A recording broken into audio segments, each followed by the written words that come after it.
What's up, everybody? Avatar Fire and Ash has arrived, and I want to keep my review spoiler free today. That means no specifics on anything that wasn't shown in the various trailers for the movie. Let's get into the third one from James Cameron.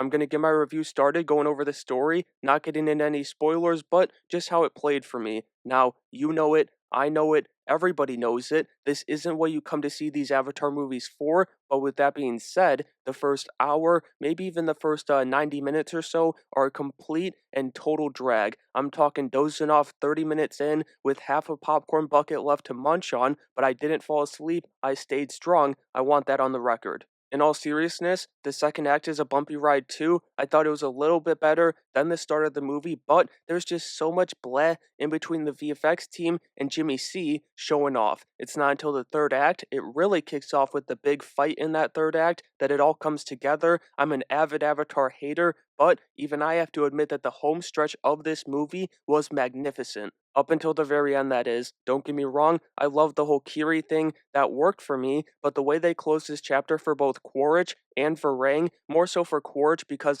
Varang's end is kinda tied to Kiri in a way, but it didn't work for me. It felt so non-committal, and it wasn't all that satisfying after the 3 hour build-up, especially after that battle. I don't want to get ahead of myself, I know I keep bringing it up, but yeah, disappointing to say the least. Then, as far as Spider's concerned, I was genuinely excited for his role in this story after those trailers. It looked fascinating, like he was going to have a bigger role in the franchise, and I suppose, in terms of screen time, if you want to get technical, he probably did. He gets more focused during that screen time too, but in terms of impact, nothing changed in my opinion. The setup was there for any route as to why he didn't have a mask multiple times in those trailers. I think they took the right route even, but they crashed 100 times in 5 miles on that journey. Ultimately, it came down to the fact that I failed to connect with it like I thought I would. The struggle wasn't believable, and not the physical struggle, but more so the family elements in the movie. Everything's resolved in an instant, and then it's like it never happened. There's two of those moments specifically,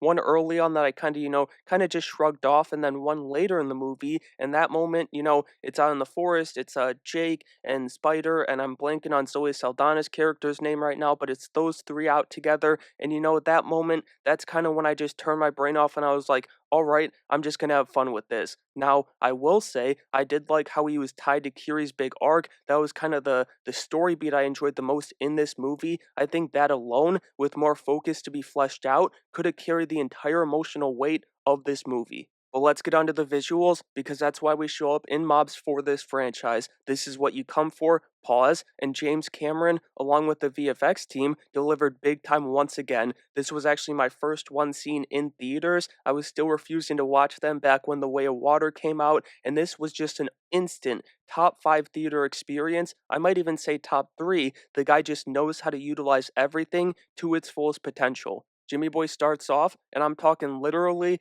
the first scene of the movie, showing off and getting all flashy as they soar through the sky. Everything from those flying scenes to the underwater adventures, and especially the Ash People's attacks. Gorgeous. Both the pre-Quaritch and the post-Quaritch ones, by the way, the attacks for the Ash people, that is, it's all great. It kind of felt like the only fresh thing in this movie in a way. They were just a great threat overall. I thought it was also a good decision to give most, if not all of them, unique tribal markings, tribal paint, I don't know what you want to call it, but just changing that up throughout the movie, they very easily could have gotten lazy there, and I'm glad they didn't. Same goes for Varang's little spark thingamabob she's got on her Banshee. Great touch, and that reminded me actually of the fire scene with her and Quaritch in her tent. That's another bunch of outstanding visuals. Then, just like the story and the movie, honestly, the big battle takes these visuals to another level and they just blow you away. The scope and the glory of this fight make for, without a doubt, my favorite moment from the franchise.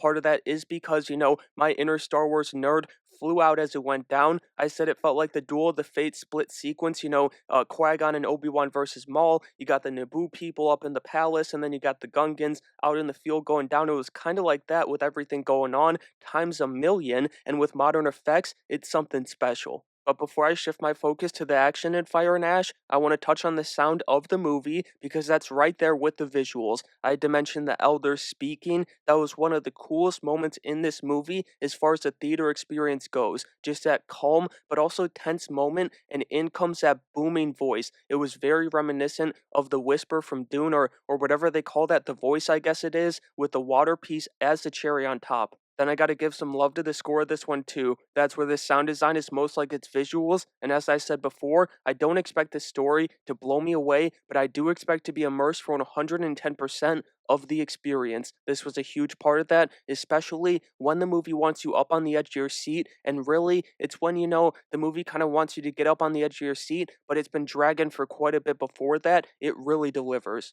Let's get on to the action though, because I gotta say, and I don't know if this is a hot take or not, but I thought Fire and Ash had the best fights in the franchise. Not a doubt in my mind about it. I've mentioned the big showdown a couple of times. I can't give that enough praise. Both the aerial attack during it and when it moves underwater, it hits because maybe for the first time for me, I felt the stakes on Pandora. This brawl truly had weight to it. But I'm skipping over an entire movie of action, jumping to that final fight. There's greatness throughout it on this front. The intro for the Ash people is another dope sequence with those jellyfish hot air balloons or whatever they're supposed to be. But it felt like the cast, just running around in their mocap suits on a greened out jungle gym, and I mean that in a good way because it translates so well with this VFX team. Then I know we've kind of done this in the franchise before in the second movie, Way of Water, but I love the whales and all the creatures, or I guess companions, I should say, getting involved in the fight. From mashing the command ship to taking out the subs underneath,